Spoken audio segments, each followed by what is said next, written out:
New estimates this week. Now that about $333 million. They've got a budget hole. And so now the question is, when you've got that kind of deficit and said, well, the estimates that we had weren't quite on, who's going to suffer for that? And now when you have that larger conversation about DPS, and now you've got for Flint, who's going to suffer now? Where are they going to find that money? It's going to be a very difficult budget. It's going to be hard for them. It's going to force them perhaps more than they have since 2008, 2009 era to set priorities. I mean, because you also have Flint. We don't know yet the cost of that. Once you weigh in not only the infrastructure and the remediation of the damage that's been done, but the lawsuits. And that's a big number out there. I think it could rival the amount of money that they're having to give back in these tax breaks that were negotiated with business a decade ago.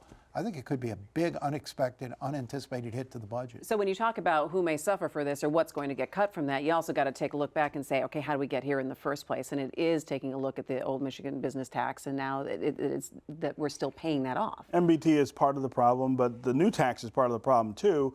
It relies on taxes and revenues that are not as stable as what we used to have. We used to do things this way in the 70s and part of the 80s, I think, here in Michigan, and it's more volatile. And so you've got to prepare for years where it's off. This was the warning that they were given when they reformed taxes and gave $1.8 billion break to businesses in 2011. And again, it's a little like, how come nobody's listening? But I mean, this is predictable kinds of economic activity, and then we act surprised when it turns out the way that everybody knows it's going to turn out. I think anybody's surprised. These companies are claiming the credits they were given. The Michigan business tax was a horrible tax. If it weren't a horrible tax, agrees with that. We wouldn't have had to give $1 billion or more in relief to these companies to get them to come here and do business here. We did cut business taxes, but we were cutting business taxes on a selective basis well before this reform was put in place. Now we have a more rational tax system,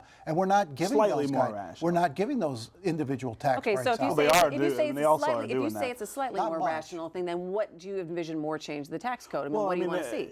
You know, number one, there should have been provisions to make sure that people who are getting the tax cut were creating jobs. I mean, right now everybody gets the tax breaks, whether you create jobs or whether you don't. And the job creation, according to U of M, has not been any greater than it would have been if not for the tax cuts. It's kept pace with what the national recovery has been. So that was one thing that should have been done. We weren't doing that before. We weren't doing that before, but the whole country wasn't doing it before. We were in a recession. We had 10 years we weren't keeping pace with the rest Understood. of the country. I'm not saying it didn't have any effect. I mean, all of these things have some effect. The question is, how efficient are they, and how much do they end up costing you on the back end? There are better ways to make the tax code more rational for businesses and to generate more steady revenue that they just didn't think about and they didn't look at, because the goal was to give the tax break, and it wasn't to implement rational tax policy. That is what the Republican side of the aisle too often gets caught up in. The basic problem here is we have to pay $1 billion in tax credits to companies who are fulfilling the job-creating promises they made during the during the Granholm years. We had to give away tax credits to get people to come here, and so it's $1 billion hole in this budget. You take away that, we've got plenty of money to do the things we need, but we had to do that then to get business to come here. Any chance that they have to tap into the rainy day fund to fill this hole? I think if the choice is tap the rainy day fund or cut back on things like Flint or DPS, the other investments. I mean, you know, state government has been heavily underinvested in for the last 10 or 15 years.